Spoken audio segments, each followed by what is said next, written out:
신앙고백하면서 목요일 집회 시작하겠습니다.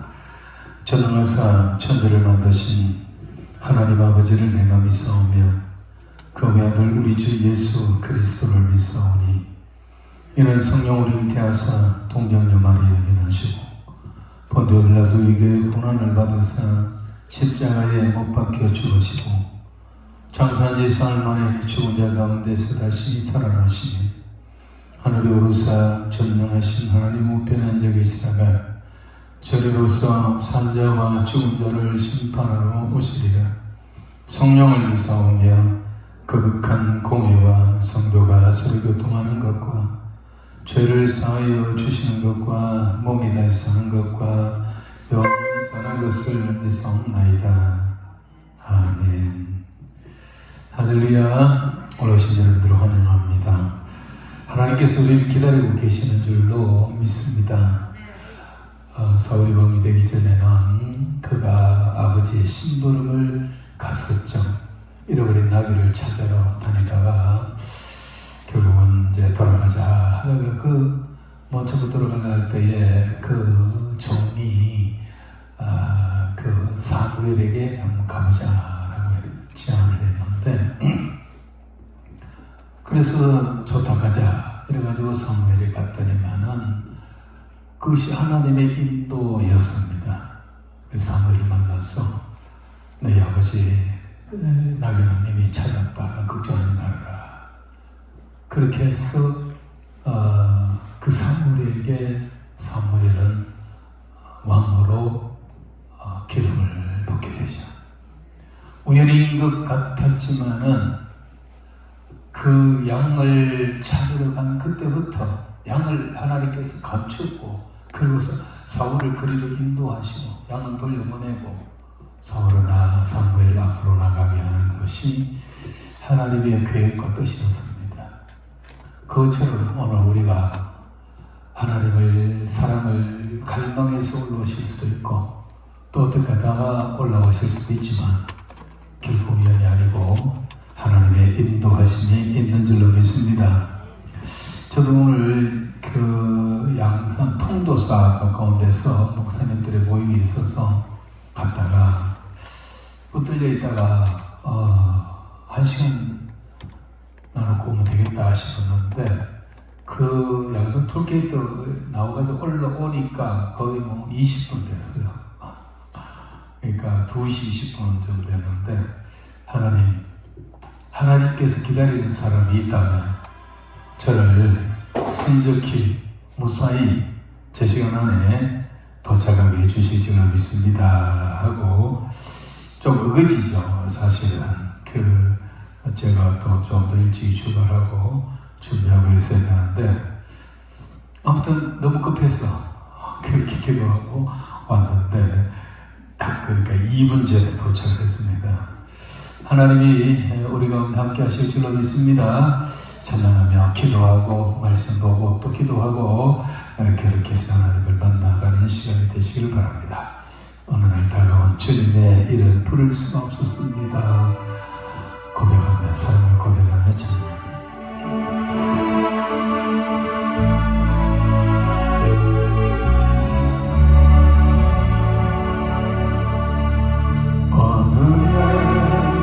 다가온 주님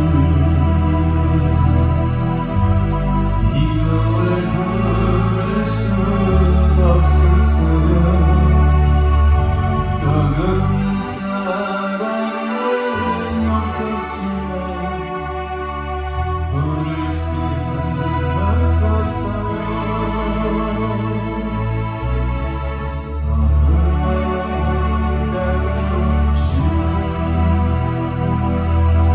모습을 전할 수 없었어.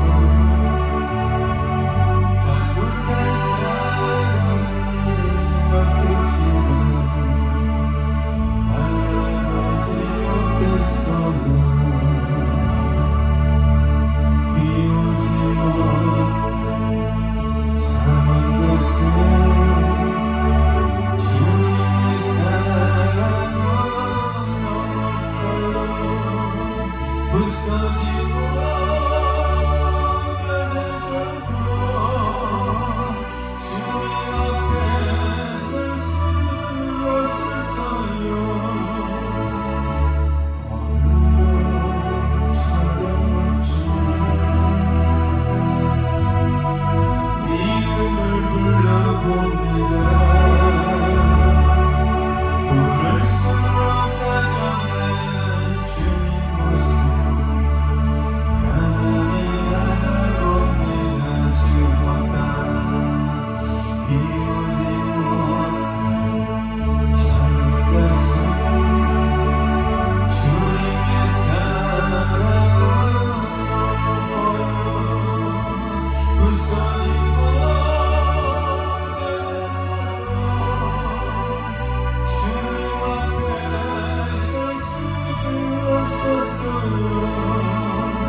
당신이 좋을 수밖에 없어. 주의 손에 당신이여. 나는 없어도 당신이 곁에 계시니 나는 언제나 있습니다. 나는 있어도 당신이 곁에 없으니 나는 언제나 있습니다. 당신이 있어야 나도 있고 당신의 노래가 나는 부를 수 있어요. 주여 꽃처럼 향이 나의 생각이 아니여. 나는 당신이 좋을 수밖에 없어. 주의 손에 당신이여. 그렇습니다. 빛이 없어도 환하게 다가오시는 주님, 어느 날 내게 다가오셔서 나를 내 손을 잡고 당신의 나라로 인도해 주셔서 우리가 오늘 여기까지 왔습니다. 우리는 말로 다할 수 없는 그 무한한 하나님의 사랑을 받았습니다. 죄 사함을 받았습니다. 용서를 받았습니다. 구원을 받았습니다. 자녀가 되었습니다. 천국의 시민이 되었습니다. 이 놀라운 은혜를 받았다면 다윗의 고백처럼 여호와께서 내게 주신 모든 은혜를 내가 무엇으로 보답할고 하는 삶으로 하나님의 영광과 그의 나라와 그의 이름을 위하여 살아야 되는데, 우리는 예수 믿고도 여전히 한쪽바람 세상을 두고 그러면서도 주님 바라보며 늘 하는 것은 뭘 먹을까, 무엇을 얻을까, 무엇을 입을까, 늘 하나님 앞에 무엇을 얻을까 하는 그런 삶이었죠. 그런 삶은 구원받은 자의 삶이 아닙니다. 구원받은 이후에 우리는 먹든지 마시든지 무엇을 하든지 다 하나님의 영광을 위하여 하라고 했습니다. 근데 우리가 역주행을 하고 있는 거예요. 새해가 시작됐고 1월이 지나가고 있습니다. 성도 여러분, 다시 한번 내 삶을 돌아보십시오. 지금까지 내 삶은 어떠했는지, 구원받은 이후에 내보고 주님은 날마다 나를 칭찬하시는지, 아니면 내게 뭐라고 할 말이 계시는지, 내 삶이 하나님 앞에 어떻게 투입되고 있는지를 생각해보면서 오늘 하나님 앞에 구하기 전에 먼저 이 찬양을 부르기 위해 회개하고 우리 자신을 돌아보고 우리의 허물과지를 다시 고백하고 용서받는 시간부터 갖도록 하겠습니다. 가시관을 써신 예수님 날 보라 부르실 때에 방탕한 길 못 버리고 세상 길로만 향하는 찬양이세요.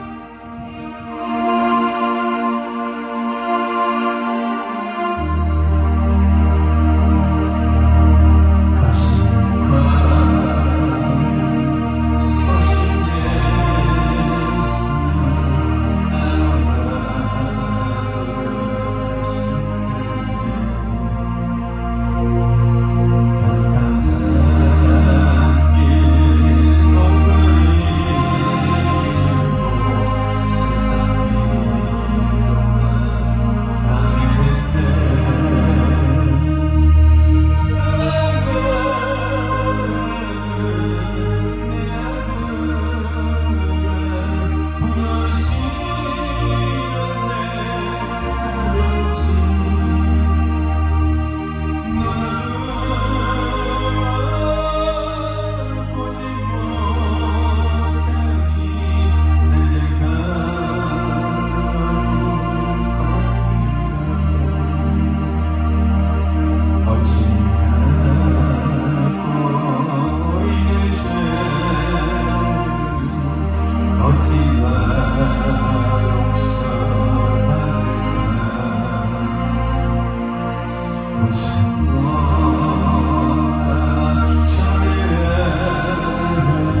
아버지의 이름을 위한 삶들에게 위한 삶이었습니다.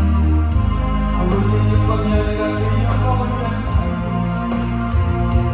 주여 우리의 믿음과 우리의 기도와 우리의 예배와 우리의 경험과 하나님 앞에 무엇을 드리려고 말했던 저희를 용서하여 주시옵소서. 하나님 아버지 우리의 그를 사랑하여 주시옵소서.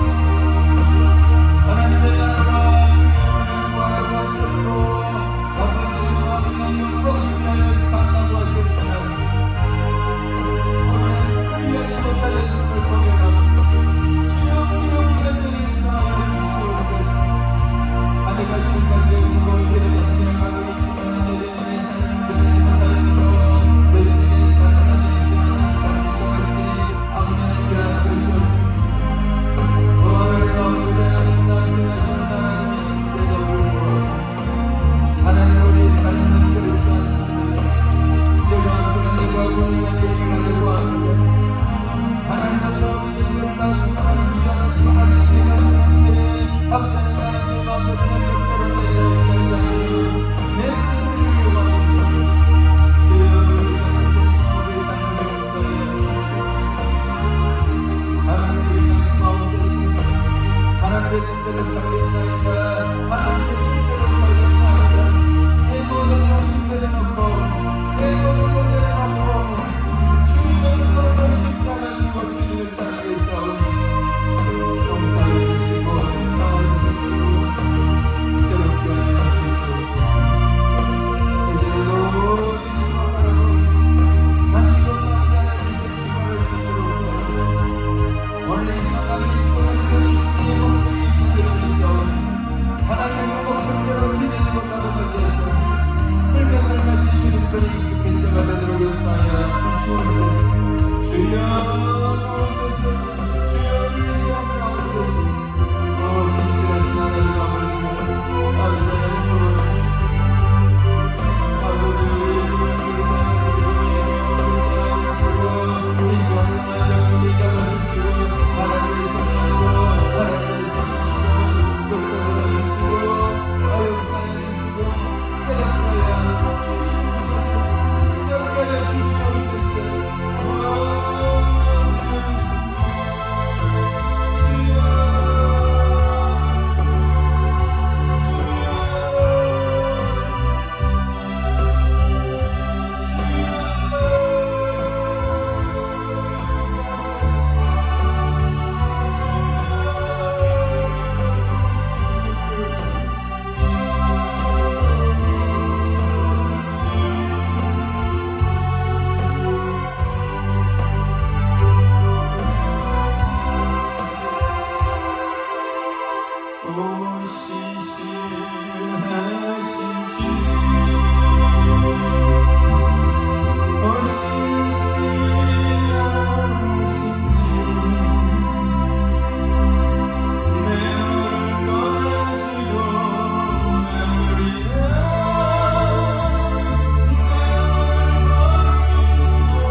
할렐루야.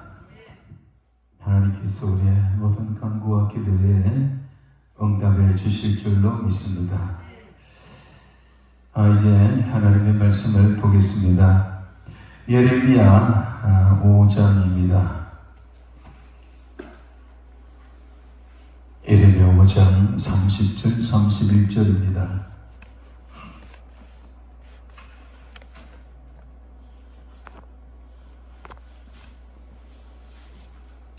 예레미야 5장 30절 31절 다 같이 읽겠습니다. 시작.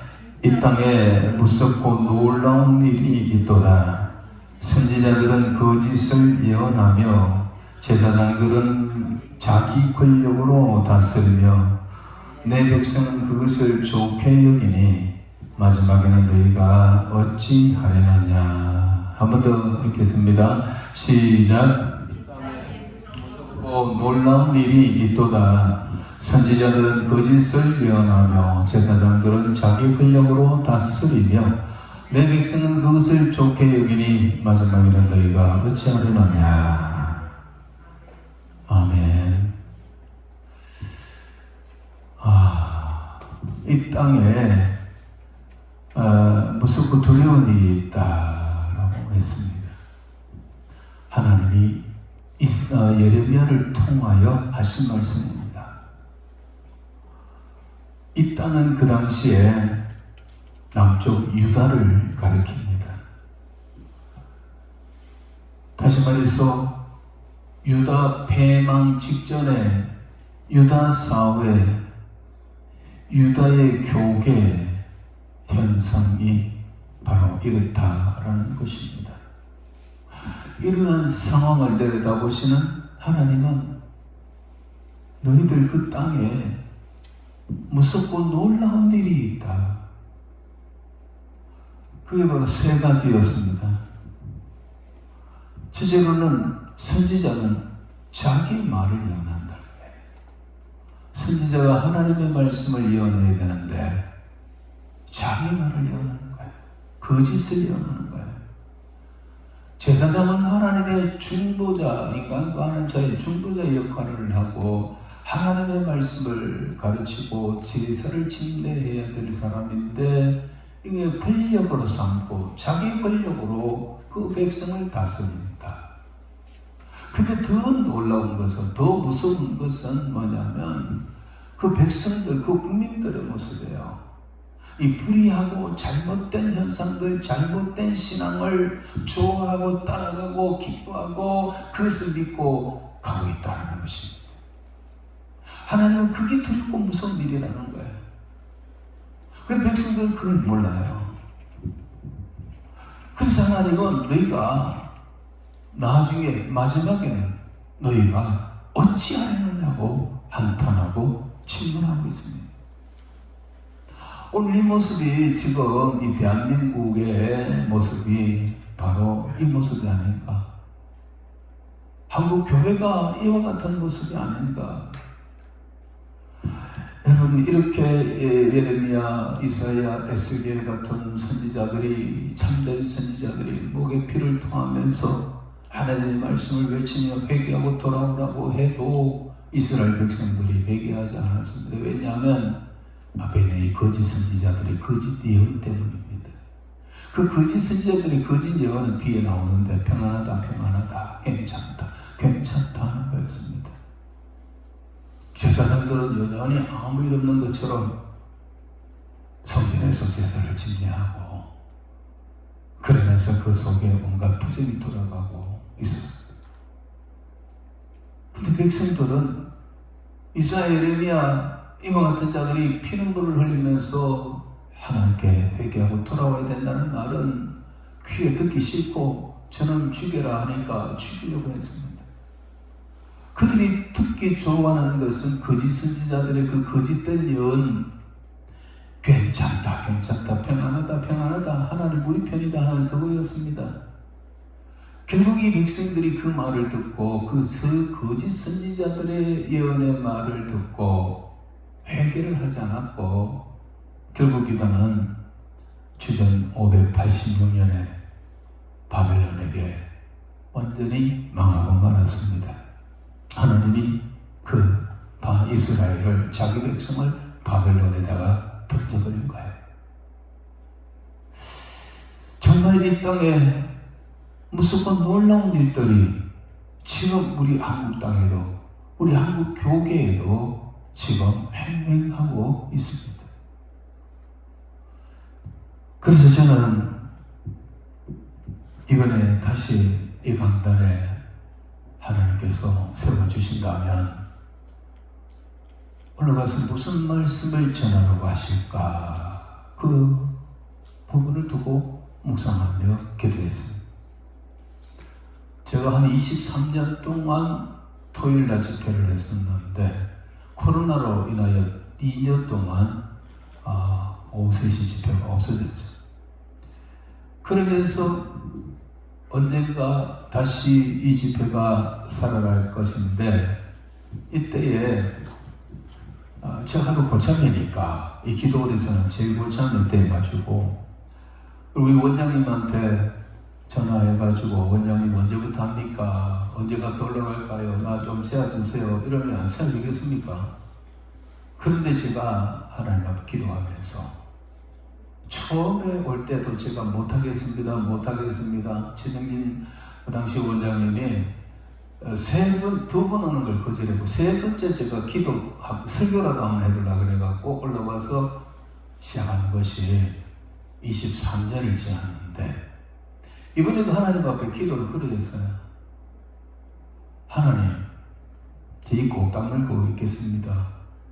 절대로 우리 수 원장님한테 전화도 안 하고 압력도 안 넣고 보채지도 않겠습니다. 하나님께서 종이 필요하다면, 하나님께서 이 종이 가나안 수양관의 말씀을 전할 이유가 있고 필요하다면 하나님이 해주세요. 하나님 옳지 않으면 사람의 방법으로 전하지 않겠습니다 하고 입 다물고 있었어요. 그래서 이제 들려오는 소식은 뭐 언제부터 한다더라는 이야기도 들려왔지만 제가 질문도 안 했어요. 또 권 집사님한테 기도원이 어떻게 돌아갑니까? 라고 질문한 적도 없어요. 왜? 하나님이 하신 일이니까. 하나님이 내가 필요해서 그 기도원에, 그래도 가나안 수양관은 부산의 영적 정말로 라마나욕과 같은 곳인데, 이곳에 당신의 종이 필요하다면 당신이 보낼 거다. 내가 그 선에 있다면 하나님이 나를 보내실 거다 생각하고 그냥 기다리고 생각 안 하고 있었어요. 하나님께 맡기고. 그런데 이제 새해가 되기 전 2주 전에 서원장님이 전화 와서 새해부터 합니다. 목요일 날 오후 3시에 해주십시오 라고 해서 제가 올라오게 됐습니다. 그래서 저는 그래요. 사람의 말, 내 말을 하려고 하지 않습니다. 틀림없이 하나님이 부족한 종을 여기에 보낼 때는 하나님의 백성들 앞에 설교하라는 곳인데, 메시지를 전하라는 곳인데, 내 말 하라는 거 안 할 거야. 하나님 당신 주인 되신 그분이 나를 세워서 당신의 말을 하라고 하실 거라 생각하고 저는 그렇게 준비하고 오고 있습니다.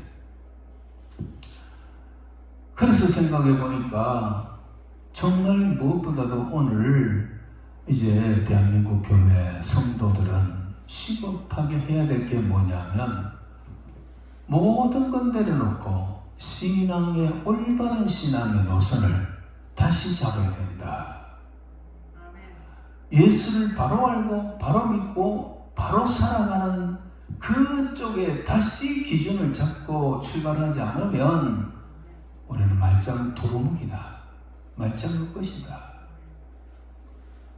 그야말로 안고 없는 찐빵 같은 그런 한국교회가 되고 말 거다라는 생각을 합니다.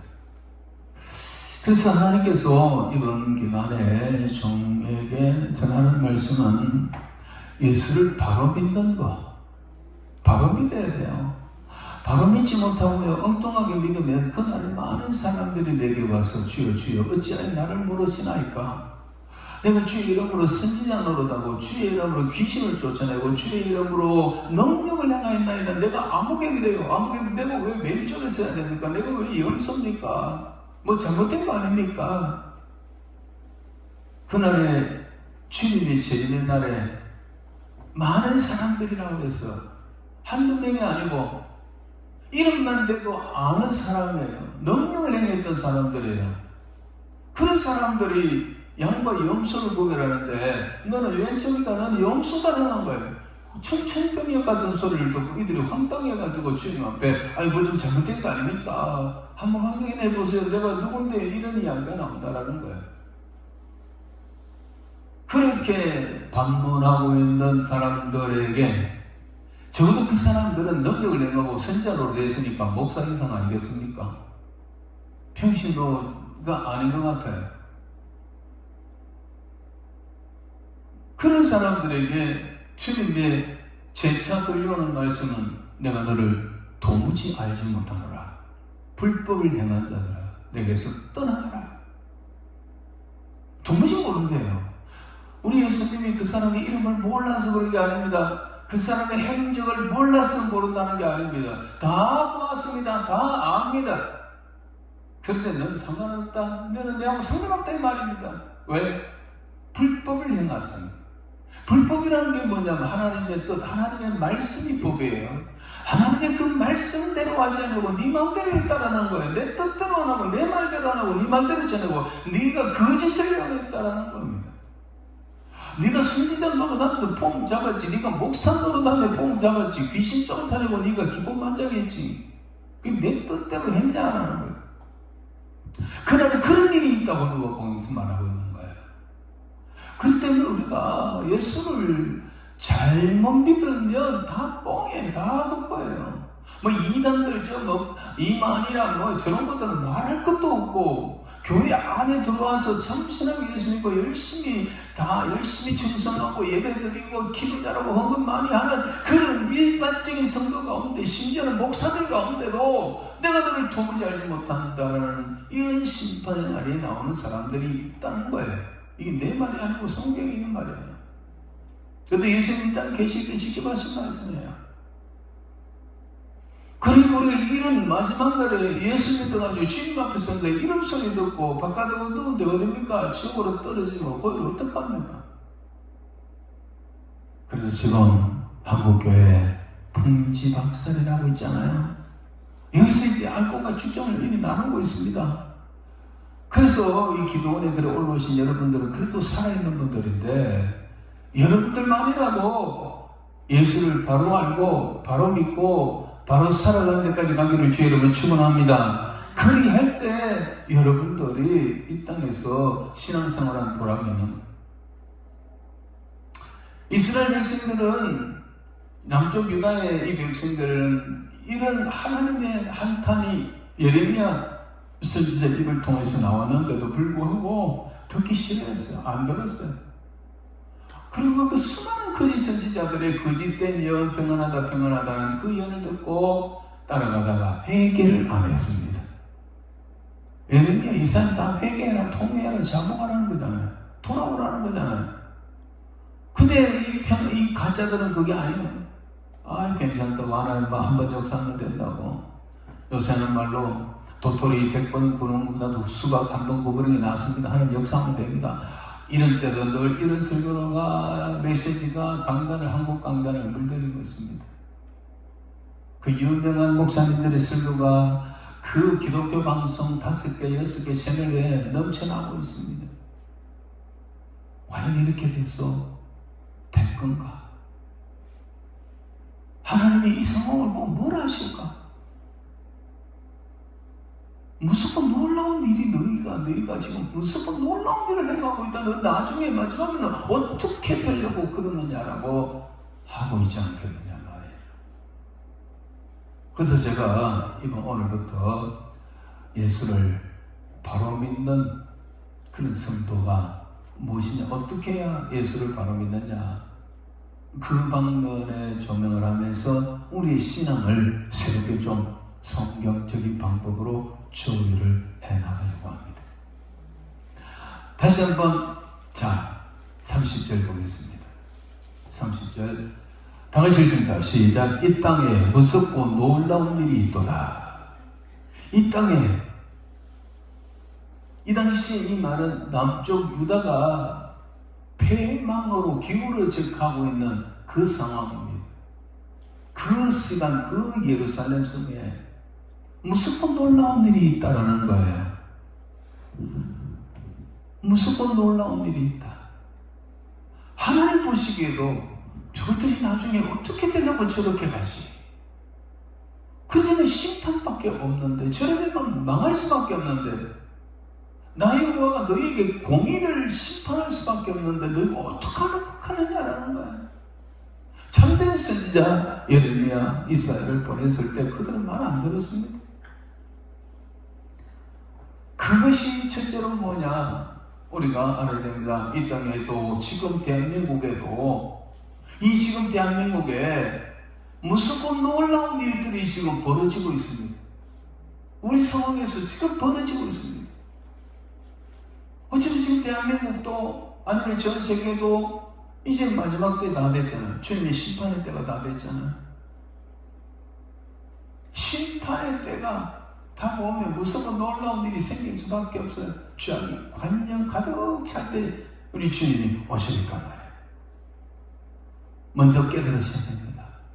지금 우리가 살아가는 이 대한민국에 하나님의 교회 안에, 기독교 안에 무섭고 놀라운 일들이 있다는 거예요.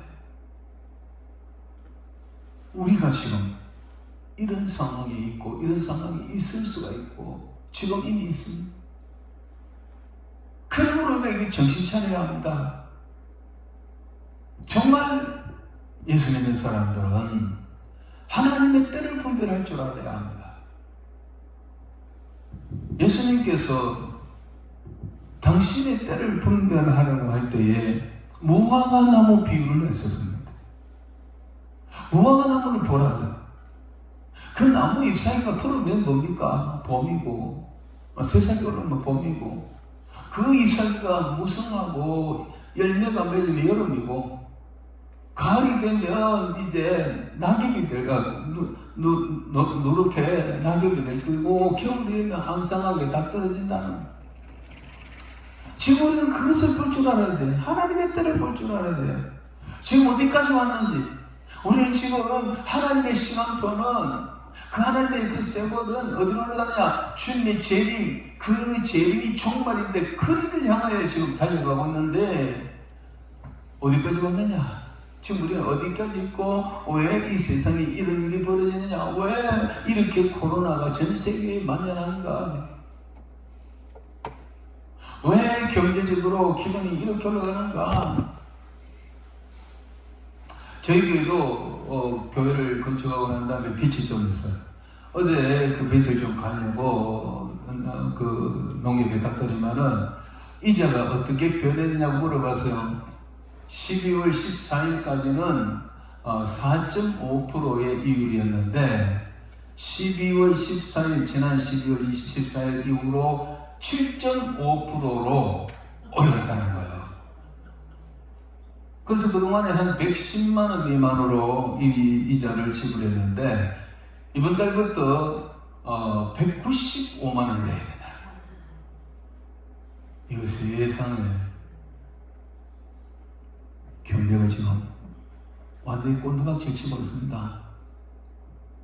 문재인이가 천정부지로 올려가지고 땅값, 아파트값 다 올려가지고 세금만 잔뜩 빼게 해놓고 지금 와 무너지고 있습니다. 아파트가 4억짜리가 6, 7억 올라가다가 다시 지금 4억으로 내려오고 3억으로까지 막 내려오고 있습니다.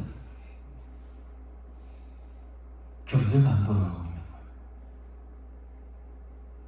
그래서 옛날로 말하면 이제 이 질병의 재난, 하나님의 징계, 그리고 또 하나는 이게 기근의 징계.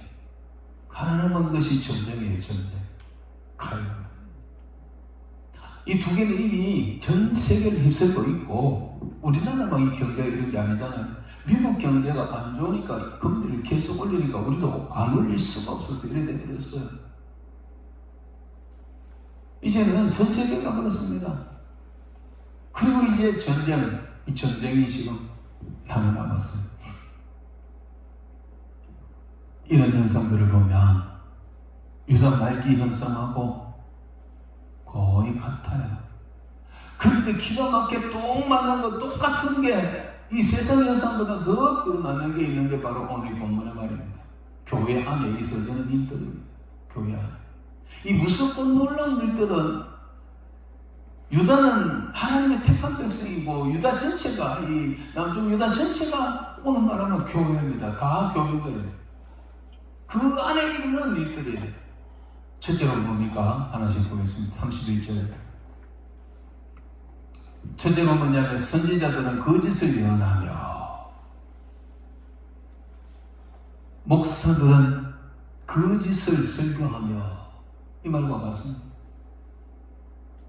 그 당시에 이 선지자들은 목회자들 하나님의 말씀을 바로 전하는 자들은 유다가 망하기 직전 그 사회에서 하나님의 나라에서 하나님의 교회에서 하나님의 말씀을 대언하고 전하는 선지자들은 거짓을 예언하고 있었어요.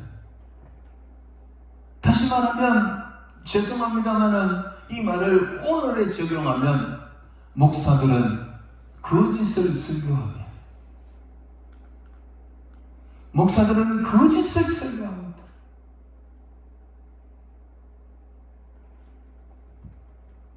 이 거짓 선지자들의 거짓 예언이 뭐냐? 무엇을 보고 하나님은 그 거짓 선지자들의 예언을 거짓되다 했을까? 자,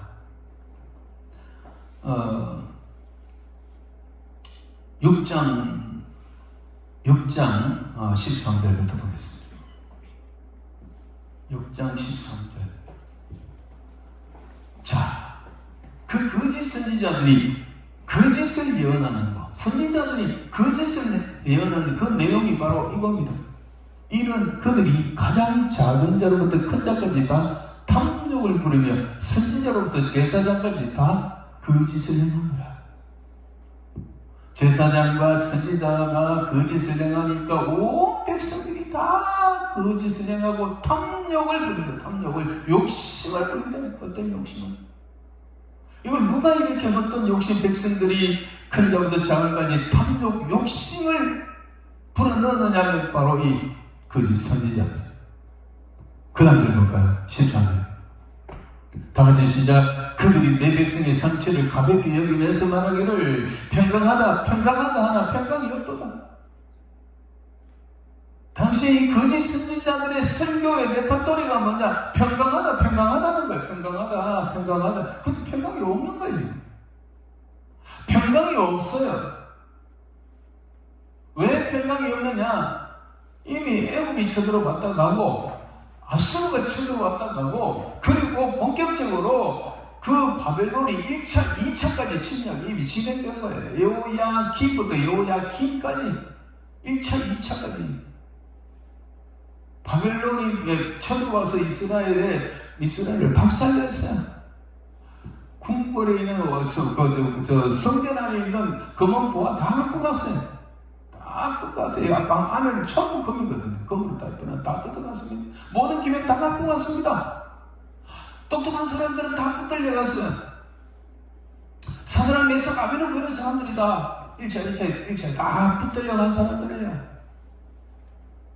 똑똑하고 젊은이들은 다 붙들려갔습니다. 전쟁에 수없이 많이 죽었습니다.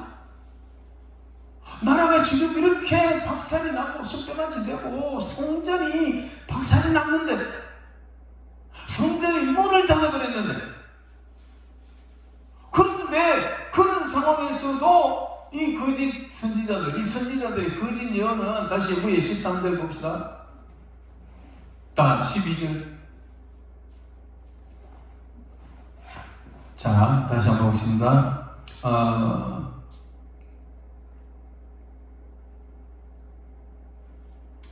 13절 다시 한번 13절 볼게요. 13절 시작. 이는 그들이 가장 작은 자로부터 큰 자까지 다 탐욕을 부리는 선지자로부터 제사장까지 거짓을 행하리라. 그 다음에 14절. 그들이 내 백성의 상처를 가볍게 여기면서 말하기를. 여기 그들이 내 백성의 상처를 가볍게 여기면서 말한다, 예언한다라는 거예요. 그들 누구를 말하냐면 선지자들을 말합니다. 그 당시에 대부분의 선지자들, 아주 소수를 내놓고 대부분의 선지자들, 자칭 선지자들, 대부분의 오늘 말하면 목사들, 대부분의 목사들이라는 거예요. 그들은 내 백성의 상처를 가볍게 여기면서, 하나님의 백성의 상처라는 것은 유다가 이미 바벨론이 쳐들어오고 앞에 애굽, 그 뒤에 아수르, 그 다음 바벨론 1차, 2차 쳐들어와서 쑥대밭이 되고 집집마다 포로로 붙들려가고 집집마다 부상이 넘쳐나고 집에 있는 거 다 뺏기고 왕궁이 불타고 그 만주 대신들 축적해라는 거 보물들 다 뺏겨갔어요. 그런데 그 상처를, 그러한 상처를 이 선지자라는 사람들은 가볍게 여겼다라는 거예요. 가볍게. 이걸 가볍게 여겨요. 별거 아니다라는 거예요. 미친 거죠. 이 정도 되면 우연이 아니잖아요. 전쟁이 나가지고 이렇게 됐다면 이건 하나님의 뜻 아니에요. 하나님이 모르고 하나님이 모르는 사이에 이렇게 전쟁이 나가서 쑥대밭이 될 일이 없고, 하나님이 모르는 사이에 하나님의 성전이 이렇게 쑥대밭이 되는 일이 없어요. 그런데 이 거짓 선지자들의 생각과 행태는 뭐냐? 그거 다 가볍게 하나님 내 백성의 그 상처, 그 고통을, 그 죽음을, 그 포로됨을 가볍게 여겨요. 가볍게. 그러면서 말하기를, 그러면서 설교하기를 평강하다 평강하다, 그런 설교를 하는 거예요. 근데 하나님 볼 때 평강이 없는 거예요. 현실적으로 평강이 없는 거예요. 하나님이 답답한 거예요. 우리 사람으로 말하면 미치고 굴짝 뗄 일이에요. 나라가 박살나고 하나님의 성전이 완전 불타고 이런 식인데도, 성전 기명이 거짓으로 이방인들 와서 다 갖고 가는데도 불구하고 그걸 가볍게 여기고, 괜찮습니다. 괜찮습니다. 이게 하나님 보시기에 무서운 일이에요. 무서운 일. 그러니까 백성들이요, 시험대가 엉엉 울고 집에 난리가 나고 죽고 버릇다니까, 요즘 말하는 목사가 신방 와서 아이고 괜찮습니까? 괜찮습니다. 하나님이 역사가 됩니다. 하나님이 다 돌려보낼 겁니다. 하나님이 그 포로로 갔지만은 보호하실 겁니다. 하나님의 역사는 다 됩니다. 축복받으세요. 복받으세요. 이러는 거예요. 더 적나라하게 적용을 한다면, 한국 교회가 3년 동안 코로나로 작살이 나고 박살이 났습니다. 큰 교회들이 대부분 다 교회 문을 닫고, 우리는 교회가 잘못했습니다. 미안합니다. 우리 교회는 비대면 예배로 드리고 있습니다. 현수막 갖다 붙이면서 교회 문을 다 박아놓고 집에서 휴대폰 보고 예배 드리라는 거잖아요. 헌금은 계좌로 보내시오. 이게 하루 이틀이 아니고 2년이 만 2년이 넘었어요. 이러는 사이에 한국 교회가 박살이 나고, 교회들은 떠나가서 그야말로 30%, 적어도 큰 교회가 안 나와서 12명 나오는데 19명이 나온 적이 있다니까요. 저 여의도 순복음교회나 사랑의 교회나 몇십만 명, 몇만 명 뭐 이런 교회들이 한때는요 12명, 19명 들어온 적이 있어요. 19명. 비대면 예배라고 나라에서 통제를 했어요. 설교자, 기도자, 그리고 헌금하는 자, 안내하는 자, 그리고 송출하고 영상 제작하는 자, 그리고 뭐 앞에 그 뭡니까 들어올 때에 방역하는 자, 이렇게 해가지고 19명 딱 정해서 19명 이상 교회 못 들어와. 19명이 들어와가지고 앉아서 예배 드리라는 것도 아니고 19명이 들어와서 그냥 예배 만들고 송출하고 그거 하라는 거예요. 그렇게 해가지고 한국 교회가요, 그 큰 교회가 참 과반이 아니에요.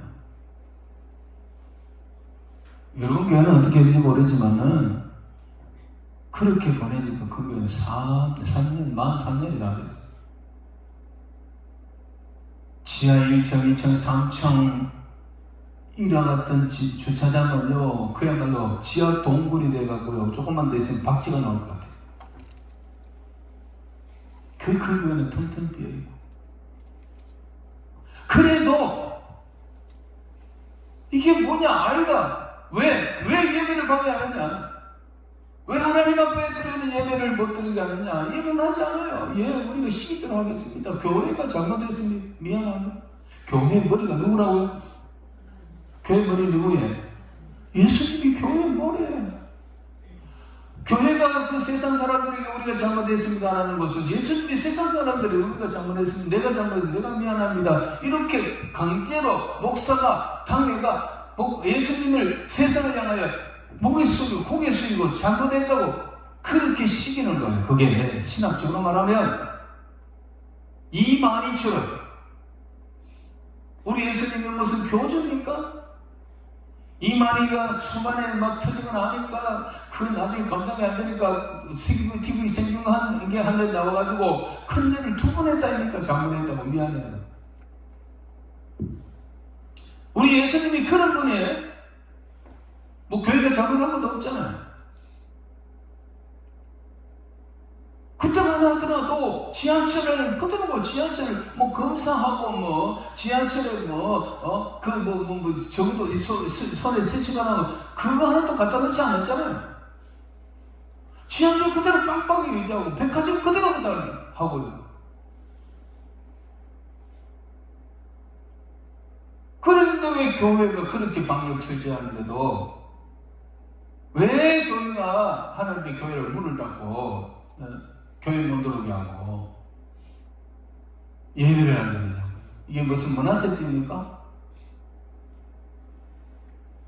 그러면서도 설교 나오는 거 보면 태평 성대야.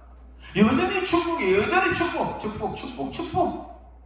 뭐 고통은 유익이다. 고난이 우리에게 유익이다. 고난을 극복하는 방법, 평안을 얻는 방법, 전부 상담 심리 같은 그런 설교가 나왔어요. 회개하자. 하나님이 뭔가 우리가 잘못있게 이와 같은 역사가 일어나는 게 아니냐. 하나님의 뜻이 무엇이냐, 메시지가 뭐냐, 왜 우리가 이런 일을 당해야 되느냐 생각하고 거기에 답이 나온다면 우리가 하나님 앞에 돌아가자는 밖에 안 돼요. 그거밖에 할 게 없어요. 솔직히 우리가 잘못 믿었습니다, 잘못 가르쳤습니다, 잘못 배웠습니다, 회개합니다, 하나님 용서해 주세요, 이런 메시지가 나가야 되는 거예요. 사실은 여전히 포마도 바르고 팔대 이름 머리 빗어 넘기고 여전히 좋은 입고 나와서 폼 따잡고 앞에만 꽉 앉아있는 것처럼 그렇게 폼 줬어요. 그때 그 당시에는요, 그 카메라가 밑에 교인들 앉아있는 좌석에는 비추질 않아요. 텅텅 비어있기 때문에 비추질 않고 오직 목사가 비춥니다. 평소에 이런 일이 있기 전에는요, 한 번씩 카메라를 돌려가지고 교인들이 얼마나 많이 찾는지, 교인이 어떻게 아멘하는지 그거를 다 한 번씩 돌려주고 또 앞으로 비추고 이랬거든요. 그건 하나도 안 비추고 그냥 목사님만 비추면서, 목사님은 그래서 내가 네가 스타냐, 네가 배우냐, 개그맨이냐, 속을 그렇게 생각하는 거야. 이렇게 교회가 숙대같이 되고 이렇게 나라가 적과 사법이 된 사람이 대통령이 되겠다고 횡행하고 뛰어다니는데도 불구하고 아무 이런 그런 일에 대해서는 말을 안 하고 그저 평강을 외치고 지금도 앵무새처럼 그래야 합니다. 얼마나 평강을 더 멋있게 이야기하는가, 얼마나 평강을 더 존재 있게 이야기하는가 경쟁하고 있습니다. 그들이 내 백성의 상처를 가볍게 여기면서 말하기를 평강하다 나 평강이 없도다. 평강이 없는데 평강을 외치고 있다는 거예요. 이래서 이 백성들이 회개를 하지 않았어요. 이 거짓 선지자들이 하나님의 거짓을 예언하는 이 선지자들이 정말로 바른 예언을 하고 예레미야, 이사야, 에스겔 같은 사람들처럼 피눈물 흘리면서 하나님께 돌아가자 회개해야 된다고 외쳤다면 백성들도 깨닫고 전부 여지없어 손들고 옵니다고 회개하고 통회했을 겁니다. 그러면 하나님께서 그 일을 멈췄을까요? 니느웨도 하나님이 사실은 없앤다 했지만은 그 니느웨도 한 번 회개하니까, 그들이 다 회개하니까 하나님께서 그 성을 멸하지 않았잖아요. 근데 우리는 그런 게 없어요. 저는 그 기간 동안에 여러 번 성명서를 써서 발표를 했습니다. 이러다가 다 망한다고. 교회를 왜 앞지 않느냐고.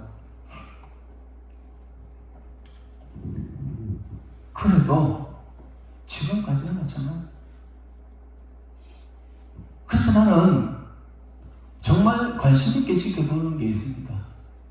그렇게 앞장서서 비대면 예배 드리고 교회 굳게 문 닫았던 사람들의 교회가 어떻게 되고 그분의 목회가 어떻게 되는가 저는 열심히 살펴보고 있습니다. 하나님은 어떻게 하실 것인지. 이렇게 말하는 여러분들의 생각에 지금 그러면 목사님은 어떻게 했는데요? 라고 말을 하고 싶죠. 저는 교회가 큰 교회가 아닙니다. 작은 교회지만은 이 코로나 기간 동안에 제가 유명해진 것은 전국 17개 시도 226개 구군의 그 단체가 있는데 기독단체 거기가 살아있는 단체. 거기 제가 대변인처럼 제가 성경을 여러 번 써서 조선일보에 여러 번 한 페이지, 두 페이지를 내가지고 내놨어요.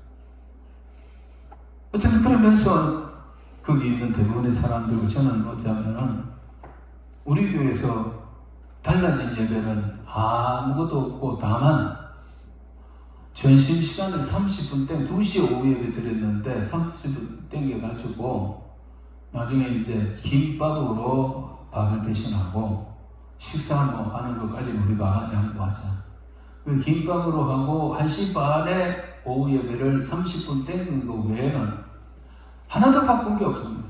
주일학교 시작해갖고. 그래도 멀쩡하고 잡아가지 않더라고요. 주일 아침마다 구청에서 2명의 그 공무원들이 나와서 다 보고 검사하고 보고하고 이래요. 저는 그랬어요. 당신이 오늘 본 것처럼 나는 비대면 예배 없다. 성경에 비대면 예배였기 때문에 나는 대면 예배로 간다. 오늘 또 대면 예배로 가니까 당신이 고발하면 고발하시오. 하고 올라갔어. 예배를 드렸어. 그런데 지금까지도 고발이 없고 지금까지도 뭐 벌금 어떻게 하는 거 없어요. 총칼을 들이대고 지금 예배 못 드리려고 하는 것도 아니에요. 무슨 6.25 때도 아니고 무슨 일제 시사참배 때도 아니고 잡아가는 것도 아니고 공갈 협박은 하지만은 다 그리 한다고 다 뭐 그렇게 고발당하거나 뭐 벌금 내고 그러지도 않았어요. 그걸 할 각오를 하고 갔죠. 저도. 그런데요, 믿고 맡기고 하나님께 나가면 하나님은 책임진다니까요. 저는 하나님께 공을 맡겼어요. 내가 주의 종으로서 주님이 명령한 대로 하는 수밖에 없습니다. 비대면 예배가 좋고 그것도 가능하다면 그래 합니다. 그러나 성경 앞만 봐도 그런 데 없으니 저는 대면 예배로 그냥 가는 수밖에 없습니다. 나는 주의 종으로서 주의 뜻대로 하니까 나머지는 주님이 알아서 하십시오. 주님께서 아니면 저들이 정말로 와서 교회 문을 닫고 못 닫게 못 이렇게 하면 그때는 그때대로 또 대처를 해나가겠지만은 그때까지 그냥 갑니다. 그걸 믿고 가고 공개적으로 우리 교회도 젊은 사람들이 여러 떠났습니다. 왜 비대면 예배를 하면 되지 대면 예배를 하느냐. 하지만 그래서 그분들이 나간다고 해서 예배를 그릴 수는 없습니다. 거짓된 예배를 드릴 수가 없습니다. 그래서 저는 안타깝지만 그 젊은이들이 저거 살려고 가는데 놔두었습니다. 그럴 수밖에 없어요. 내 양이 아니겠지. 내 양이라면 내 양은 주님도 그랬잖아. 내 양은 내 목소리를 안다고. 나도 양의 음성을 안다고. 하나님께서 저들이 내게 맞지 않으면 저들이 택함받은 백성이라면 막 어떤 교회 가서라도 예배를 드리지 않겠나, 신앙생활을 유지하지 않겠나, 그걸 하나 바람이 있고, 그리고 영문을 주면 저는 바르게 했는데 그런 일이 벌어진 사람에 대해서는 하나님이 책임지고 하나님이 하실 거라고 봅니다. 많은 상처가 있고 어려움을 당했지만은 성경에 무섭고 놀라운 일을 행하는 거짓 선지자들, 거짓 목사들처럼 이 평강하지 않은 때에 평강을 맺힐 수는 없고요. 하나님이 지금 심판하고 징계하고 있는데 징계라고 말하지 않고 하나님이 고난을 우리에게 유익을 준다 이래 말할 수가 없는 거예요. 한국교회가 이 문제를 해결하지 않고 회개하지 않고 이제는 코로나가 끝나고 무렵이 되니까 이제 좀 느슨해지니까 돌아오라고 다시 부흥의 길로 가자고 뭐 샬롬 부흥의 길 뭐 온갖 이벤트를 막 교회가 합니다. 그거보다 먼저 해야 될 게 뭐냐면 하나님 앞에 정말 한국교회 전체가 니느웨 성처럼 회개해야 돼. 일요일에 교단장들이 교권자들이 모여가지고 날짜를 정하고 한국교회 전체가 회개의 주간을 만들어가지고 초교파적으로 적어도 일주일 동안은 금식하면서 전 한국교회가 금식하며 회개해야 합니다. 일제시대 때에 신자참배를 하는 바람에 한국교회가 박살이 났다는 거 아닙니까? 지금 이런 일이 벌어지고 있어요. 적어도 이런 상황이고 교회들이 다 떠나가고 없는 이런 상황이라면 목사들의 설교가 평강하다 해서는 안 되잖아요. 거짓을 예언해서는 안 되잖아요. 하나님이 무슨 말씀을 할까? 이 상황에서 하나님께서 이 강단에 세운 당신의 종들의 입을 통해 무슨 말씀을 전하라 할까? 그것 좀 가슴속에 깨닫고 그 말을 전했는데 그건 딴 거 없습니다. 철저하게 회개해야 합니다. 회개하지 않고는 회개의 강을 건너지 않고는 한국교회가 다시 부흥을 꿈꿀 수 없습니다. 다시 회복될 수가 없습니다. 근데 온갖 방법으로 이벤트하고 뭘 주고 뭐 달리고 보라색 하고 이 황수가 돌아온다 뭐 계속 정말 그런 일이 어디서 저렇게 나오나. 이게 안 되면 정말 무섭고 놀라운 일이 벌어지는 거예요. 자, 그게 14절, 15절을 볼까요? 15절. 이때 어떤 일이 벌어지냐? 그들이 가정한 일을 행할 때 그들은 거짓 선지자들 그리고 제사장들 일반인도 아니고 이방인들도 아니고 그 제사장 그 선지자들이 가정한 일은 뭐냐? 거짓을 예언하고 제사장은 자기 권력으로 다스리고 하느님 가정한 일들을 행할 때 부끄러워하였느냐? 그때 그 선지자들 그 제사장들이 하나님의 어긋난 일들을 행하면서 조금도 부끄러워하지 않았다는 건 똑같지 않습니까 지금? 너무나 똑같지 않습니까? 부끄럽게 여깁니까 지금 교권자들이? 아니라 조금도 부끄러워하지 않을 뿐 아니라 얼굴도 붉혀지지 않았느니 난 이 성경 보고요 소름이 끼쳤어요. 그렇게 외치는 자들이 부끄러워하지 않아. 얼굴도 붉혀지지 않아. 그냥 품 잡고 얼굴이 통통하게 살쪄가지고 불구스름하고 얼굴도 붉혀지지 않아. 어떻게 알고 이런 말을 하셨을까? 그러므로 그들이 엎드러진 자와 함께 엎드러질 것이다. 무슨 놀라운 일이 나중에 마땅히 그 마지막에 어떻게 되느냐 이렇게 된다는 거예요. 그러므로 그들이 그 거짓 선지자 그 제사장들이 다 엎드러지는 자와 함께 심판을 하고 심판받는다는 거 함께 엎드러진다. 그들도 내가 그들을 벌하리니 그때 그들이 부끄러워 거꾸로집니다. 여호와의 말씀입니다. 이게 유다가 망하기 직전의 현상들이야. 하나님의 말씀이야. 지금 우리가 이런 상황에 있지 않나?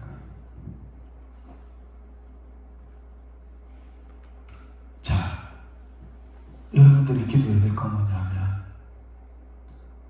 한국 영분별을 하죠. 영분별을 하죠. 자, 과연 이 시대에 하나님이 저 말씀을 하라고 하실까 생각해봐요.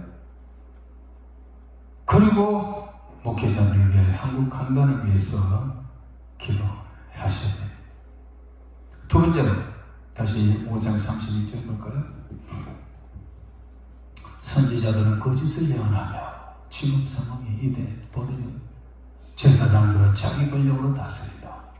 여기 제사장들이 자기 권력으로 다스린다. 나라가 망하는데 그럼 여기 제사장들은 누구를 말할까요? 누구를 말할까요? 이 제사장들은 오늘날은 교권자 같아요. 교권자, 총회장, 무슨 노회장, 무슨 한교총, 기독교가 한기총 이런 교권자들. 하려고 하는 이 정치를, 그 다 정치 목사라고 해요. 이 사람들이 몰려가고 청와대에 그 당시에 문재인한테 몰려가 이해하겠습니다. 비대면 예배 드리겠습니다. 이런 소리를 했다. 그럼 한국교회가 그들이 결정하니까 그대로 간 거예요. 자기 권력처럼 이 비대면 예배라는 게 거기서 나왔어요. 이 교권자들 청와대가 몰려가 비대면 예배라는 게 있습니다. 그리 할게요. 그리 하나. 한국교회가 완전히 똥바가지 떠보시오. 시간이 다 됐기 때문에 내가 마치겠습니다. 그 다음에 중요한 것은 내 백성입니다. 내 백성. 내 백성, 하나님의 백성을 말합니다. 그것을 좋게 여기니 세상에 내 백성은 그것을 좋게 여긴다. 거짓 선지자들이 거짓 대언 평안하다 얼굴도 안 볶이면서 거짓말하는 이것을 좋게 여긴단 말입니다. 제사장들이 막 그런 식으로 비대면 예배 드리지 않고 우리 그 교권자들 그래서 더 좋게 여겨가지고 왜 우리 교회는 비대면 예배 안 드립니까? 라고 하는 너무나 지금 미안하라고 지금 같지 않습니까? 아니 하나님의 백성들이 적어도 이렇게 잘못되기로 가면 그게 아닙니다. 목사님 어디 성경에 비대면 예배 있습니까? 환난과 핍박 중에 성도는 신앙 지켜내 노래부르면서 내 주를 가까이 하며 내 주를 가까이 하려면 십자가 지는 같은 고생이라고 부르면서 여호수아 뽑아다 앞으로 가세라고 찬송하면서 어떻게 우리가 환난과 핍박이 왔으면은 그걸 정면을 받든지 고난을 받든지 정면 돌파를 하든지 해야 되지 어디 우리가 집에 들어앉아가 예배드리는 게 어디냐고 말해야 될 거 아닙니까? 코로나가 무섭습니까? 코로나를 주관하는 하나님이 무섭습니까? 일반 국민 그 교인들도 그렇게 돼가는 걸 좋게 여기고 그 맨날 축복 설교하고 맨날 평안 설교하고 맨날 상담 설교하고 뭐 괜찮다는 그 사람들의 멋진 설교를 좋아한다니까요. 성도들도. 그래서 대부분에서 나가는 사람들은요 누구의 설교를 듣느냐? 큰 교회 목사 설교 듣고요. 집에서 적은 목사 설교 안 듣습니다. 폰 보면서도 15% 정도밖에 안 듣다는 사람, 다른 교회 설교 듣는다니까요. 그 사람들의 유명한 설교가 다, 대부분이 다 이렇게 평강입니다. 기가 막혀요. 저는 아무것도 아니지만, 그를 보는 눈이 있어요. 그래가지고, 저희 집에 TV에 채널이 기독교 채널이 5개가 있는데 제가 시간이 나면 올라가서 한 번씩 검색하는 시간 좀 나는데 누가 오늘 저 대단한 목사님 중에서 바른 설교를 하고 이 시대를 정말 바로 진단하고 우리가 나아가길 바로 진단하고 바로 예언하는 사람 누구냐?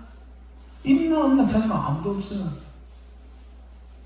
너무나 많이 동풍 같은 이야기를 하기 때문에 죄송합니다만 저는 꺼버리고 19번 틉니다.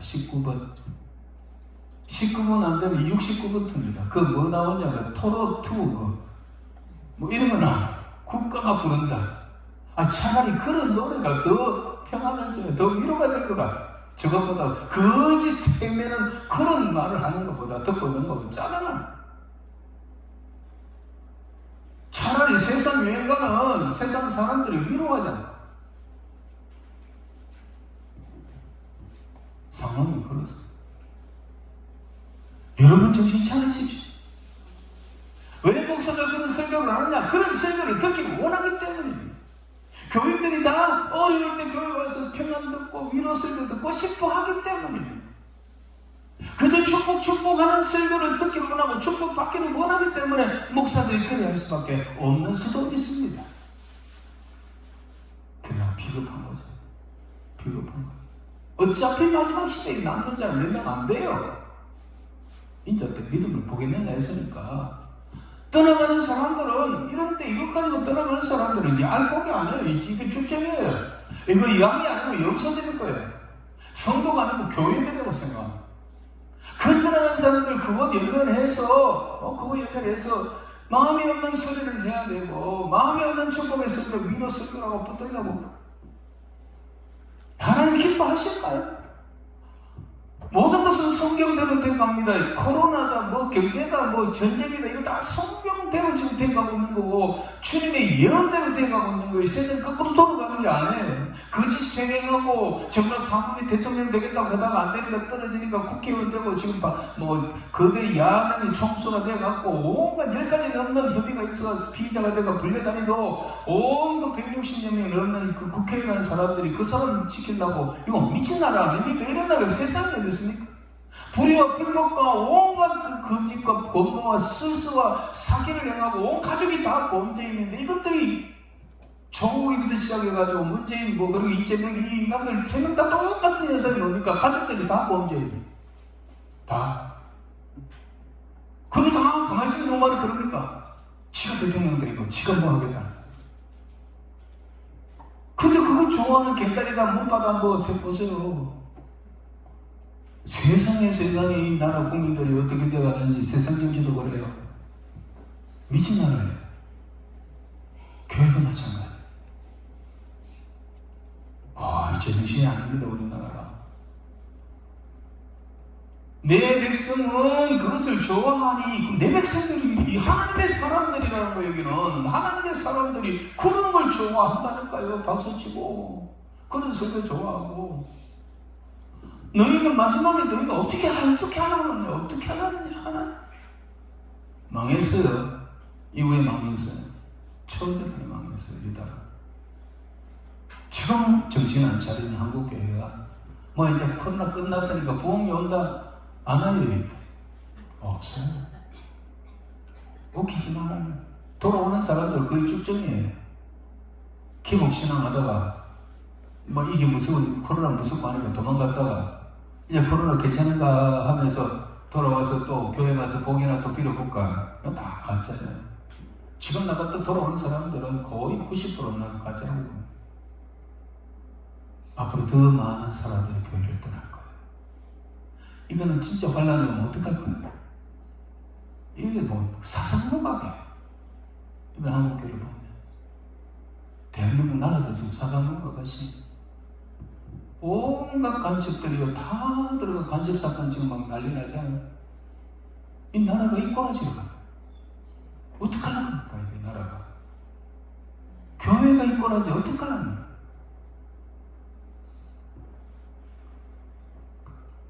말씀을 마칩니다. 예수를 바로 믿어야 돼. 바로 믿지 않는다. 그 나라에 내가 너를 너무 모른다. 도무지 알지 못한다. 천천히하게. 고난이 있어도 환란이 있어도 핍박이 있어도 바른 길 가야 돼. 좁은 길 가요. 좁은 길. 많은 사람들이 가는 길이 아니잖아요. 좁고 협착한 길이고 찾는 사람이 적다 그랬잖아요. 그 끝에 구원의 문이 있다고요. 와, 멀리가는 세상 사람들이 가는 길 좋아하지 마십시오. 그냥 집에 들어앉아서 이거 보고 예배 드리는 거 좋아하지 마십시오. 이제부터요, 정신 바짝 차려. 알곡과 쭉정이가 제대로 나누어지고 있습니다. 다 나누어지고 있습니다. 인자 때에 믿음을 보겠느냐, 참 믿음을 보겠느냐 아니겠습니까? 딴 거 다 놓쳐도요. 딴 거 다 잃어버려도 구원을 잃어버리면 안 됩니다. 믿습니까? 예수 믿는 목적이 구원받는 거예요. 천국 가는 거예요. 이 땅에서도 하나님의 사랑과 정결이라는 거. 그 목적에서 천국 들어가야 돼. 그게 영원한 나라예요. 거기에 눈물과 피와 이별과 죽음도 고통도 없는 곳이 그 나라지. 여기 아니에요. 여기 아니에요. 다 왔습니다. 얼마 남지 않았어요. 끝까지 십자가 단단히 붙들고 이런 일에 속지 마시고 바른 믿음으로 나아가서 그날의 주님 앞에 담대히 설 수 있는, 그래서 주님이 잘했다, 수고했다, 내가 너를 안다, 내가 너를 위하여 전심을 얘기하였다, 내가 같이 들어가자 하는 그런 선포가 있기를 주의 이름으로 축원합니다. 이것을 위해 많이 찬양 부르고 기도하겠습니다.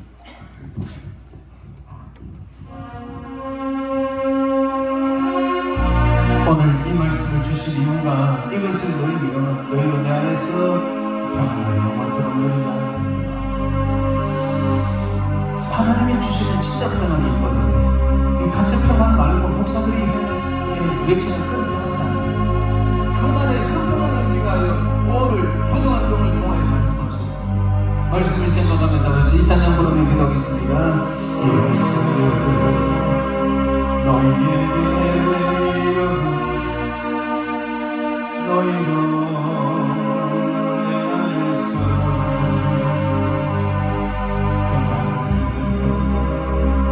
영원토록 누리게 하려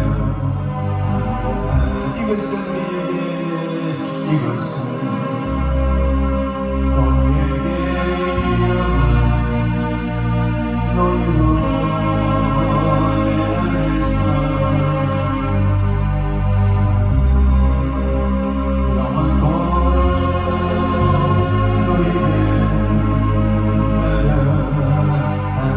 두 손을 붙듭시다. 세상에서 너희가 세상에서 너희가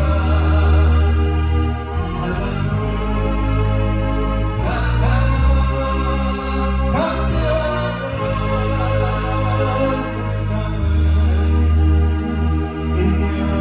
인연의 심이가 그것은 너희에게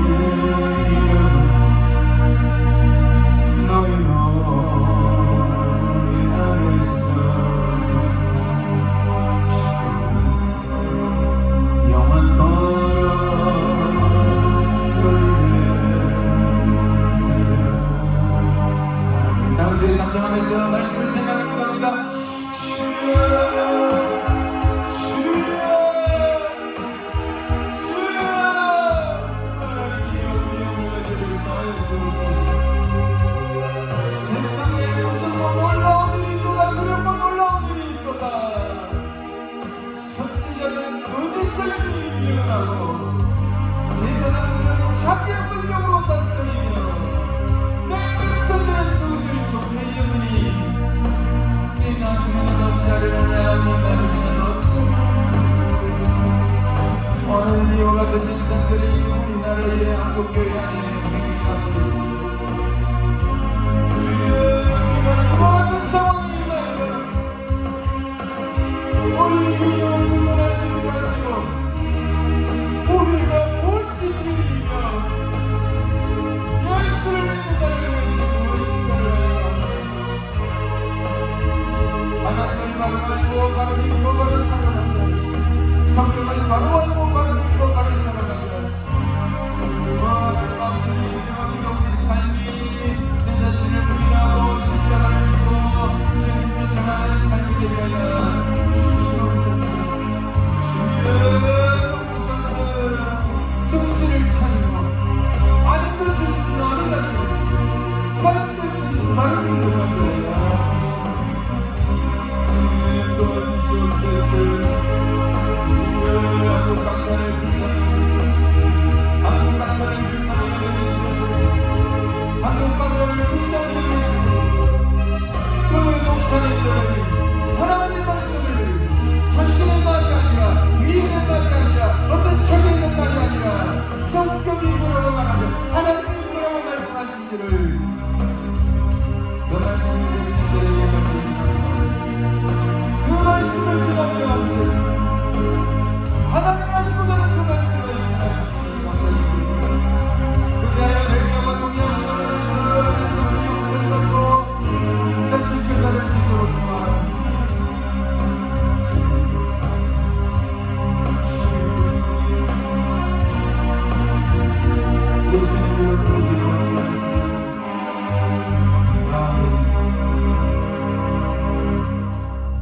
이제 찬송가 493장 하늘 가는 밝은 길이 찬양하면서 예배를 드리겠습니다. 하나님 앞에 감사하여 예배를 드리겠습니다.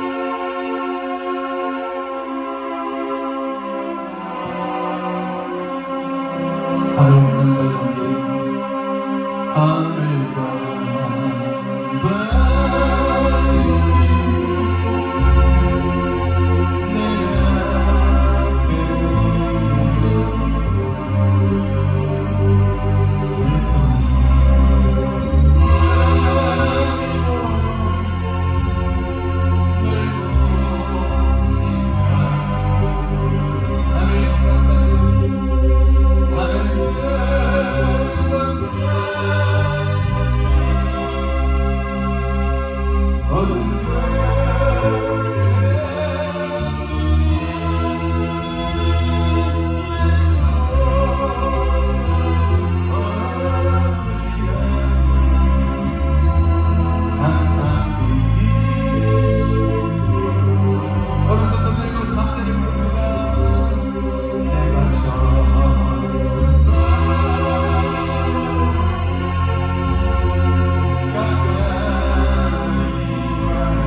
준비한 예물을 드립니다.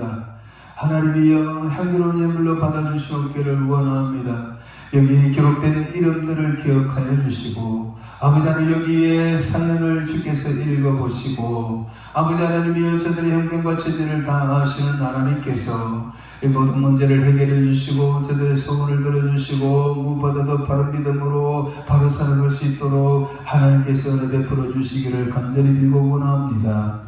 아버지 하나님이여 세상 살면서 어려움을 당해도 진실로 예수를 바로 믿다가 어려움당하고 아버지 그러므로 하나님께서 위로하고 그러므로 하나님께서 해결해 주시는 역사가 있게 하여 주시고 세상 욕심과 세상 쾌락과 세상 일들로 따라가다가 된 잘못된 일들은 깨달아 알게 하시고 회개하고 돌이키게 하여 주시니 우리 하나님 아버지 그리해서 하나님의 백성들 특별히 기도원까지 올라가서 기도하는 성도들 가정에 모든 우한 질고가 떠나가게 하여 주시옵소서.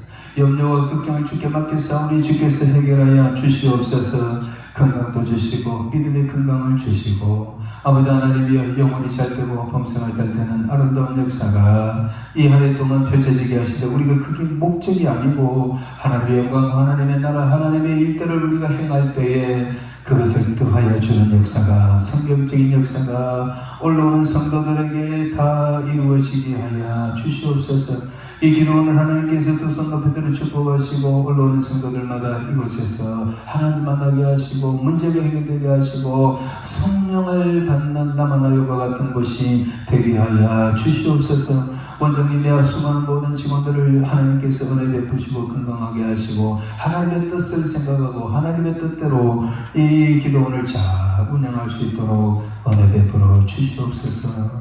감사하고 예수님 거룩하신 이름으로 간절히 기도하옵나이다. 아멘. 이제는 우리 주 예수 그리스도의 은혜와 하나님 아버지의 거룩하신 사랑과 성령님이 감동 위로 교통하시는 역사가 세상의 뜰 뒤로하고 주의 성산에 올라와 하나님 앞에 엎드려 기도하며 찬양하며 하나님의 말씀 앞에 아멘하고 우리 남은 길을 정말 예수를 바로 알고 바로 믿고 바로 살아가기로 작정하고 나아가는 모든 성도들 머리 위에 자녀들 위에 가정의 모든 성업 위에 이 기도원 위에 그리고 부산의 1800여 교회 위에 이제부터 영원토록 함께 있을지어다. 아멘. 저희를 기도하고 주시기 바랍니다. 주여 역사하소서. 아버지